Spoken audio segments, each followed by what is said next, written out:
नमस्कार दोस्तों, आज हमारी उपस्थिति राष्ट्रीय राजधानी दिल्ली और हमारे साथ में माने जाने कवि उपेंद्र अर्पण जी हैं। आज मैं लेके आया हूं कि जो कि हमारे यहाँ किसान जिस तरह से एक बच्चा पालता है अपने छोटे नन्हे मुन्ने बच्चे को, उसी तरह से किसान उस खेत में खून पसीना बहा करके जब फसल तैयार हो जाती है, उसके बाद तमाम आपदा आती हैं। उस फसल पे हम चर्चा करेंगे, उन किसान के मुद्दाओं पे चर्चा करेंगे उपेंद्र अर्पण जी से। सर, एनएस न्यूज में आपका स्वागत। और मैं खुद एक किसान परिवार से आता हूँ। मुझे किसानों के दर्द का बहुत अच्छे से एहसास है और किसानों को कितनी मेहनत करनी पड़ती है। एक फसल को तैयार करने में जैसे एक बच्चे की परवरिश करनी पड़ती है, वैसे ही फसल को किसान तैयार करता है। तो उसका यदि मुआवजा ना मिले या फिर कोई प्राकृतिक आपदा फसल पर यदि गिर जाती है, कोई प्राकृतिक आपदा से फसल नष्ट हो जाती है, तो उस किसान के लिए बहुत दुख होता है। और इस ऐसे में क्या है कि सरकारों को उचित मुआवजा देकर उसकी भरपाई करनी चाहिए। और मैं कविता एक सुनाता हूँ क्योंकि मैं गांव में रहा हूँ और मैंने वो ये मौसम की तो मिट्टी कुछ और है, बिल्कुल उस मिट्टी की खुशबू ही बहुत अलग है, बहुत खुशबू बहुत अलग है। और हमारा देश कृषि प्रधान देश है और मैं गांव के वातावरण में इतना रहा हूँ, मेरा बचपन गांव में ही बीता है पूरा का पूरा, और मैंने गांव को बहुत अच्छे से महसूस किया है।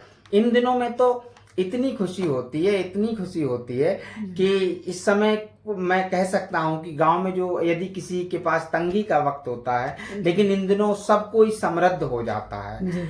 इन दिनों सबके लिए अनाज मिल जाता है और सब लोग जो है, बच्चों में खासकर खुशी देखी जाती है। बच्चे दौड़ लगाते हैं पकी फसल पे क्योंकि उनके खेत कट रहे होते हैं। वहां से गेहूं की बालियां जो गिर जाती हैं जमीन पर, उनको उठा उठाकर बहुत सारा अनाज इकट्ठा कर लेते हैं। हमारी जो लोक भाषा उधर है रोहिलखंड में, उसको सिला बोलते हैं। सिला से क्या है, हम लोग सिला इकट्ठा करते हैं, फिर उसको कूट लेते हैं। कूट के फिर क्या है कि इस समय में क्या है, तरबूज बेचने वाले आते हैं और गजक बेचने वाले आते हैं और चूरन बेचने वाले लोग आते हैं। और मतलब सबको रोजगार मिलता है, सबको इस समय सबको रोजगार मिल जाता है। और सबसे बड़ी बात यह है त्रिपाठी जी की इस समय क्या है कि जो छोटे छोटे विक्रेता आते हैं, जैसे कोई आइसक्रीम बेचने वाला आया, कुल्फी बेचने वाला आया, तरबूज बेचने वाला आया, फल फ्रूट बेचने, कम से कम उनका भी परिवार चलता है। और सभी बड़ी ज्यादा समय ना लेकर के मैं चाहूंगा कि आप मेरे दर्शकों को थोड़ा सा मैं एक कविता आपको जरूर सुनाऊंगा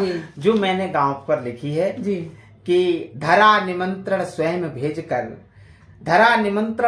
भेजकर इतना अन्न लुटाती है, चैत्र और वैसाख में रोटी खेतों पर मिल जाती है।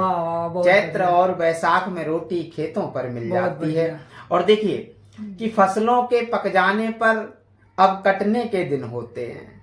फसलों के पक जाने पर अब कटने के दिन होते हैं, अन्न उन्हें भी मिल जाता है, फसल नहीं जो बोते हैं। बहुत बढ़िया, बहुत बढ़िया। अन्न उन्हें भी मिल जाता है, फसल नहीं जो बोते हैं। और भाट भिखारी खेतों से झोली भर भर ले जाते हैं और मुट्ठी भर दानों के बदले बड़ी दुआ दे जाते हैं। वाह वाह, बहुत बढ़िया। मुट्ठी भर दानों के बदले बड़ी दुआ दे जाते हैं। और थके कपालों पर खुशियों की एक कली खिल जाती है, चैत्र और वैसाख में रोटी खेतों पर मिल जाती है। चैत्र और वैसाख में रोटी खेतों पर मिल जाती है। आपको ये कविता अच्छा लगे तो चैनल को सब्सक्राइब कीजिए और ज्यादा से ज्यादा शेयर कीजिए, ताकि फिर अगला वीडियो में मैं अर्पण जी को अपने चैनल पे ला सकूं।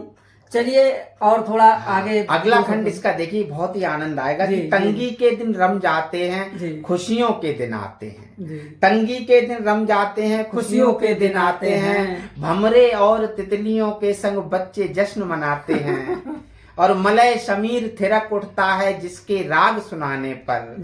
रोम रोम आनंदित होता उस कोयल के गाने पर। रोम रोम आनंदित होता उस कोयल के गाने पर। और अन्न